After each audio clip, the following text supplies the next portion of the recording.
Welcome to the Salmon Runs YouTube. Enjoy the video. You'll begin by adding a card to your Apple Watch so payments are seamless. Open the Watch app on your iPhone and choose Wallet and Apple Pay. This connects the watch to your Apple ID and bank. Tap Add Card and either scan the card or type in the numbers. Scanning speed setup.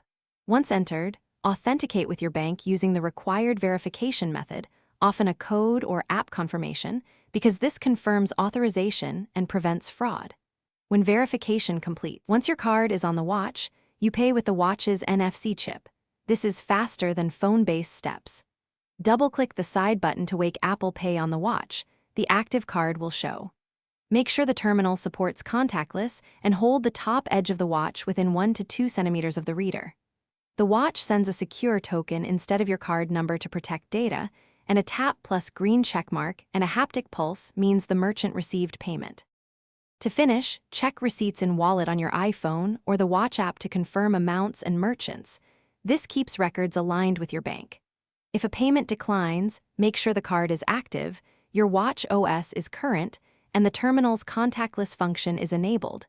Sometimes re-adding the card fixes token errors. If your watch is lost or stolen, use Find My or sign into iCloud. Calm to remove cards instantly. This blocks payments immediately and protects your funds and privacy. Thanks for watching. Consider subscribing if we helped you.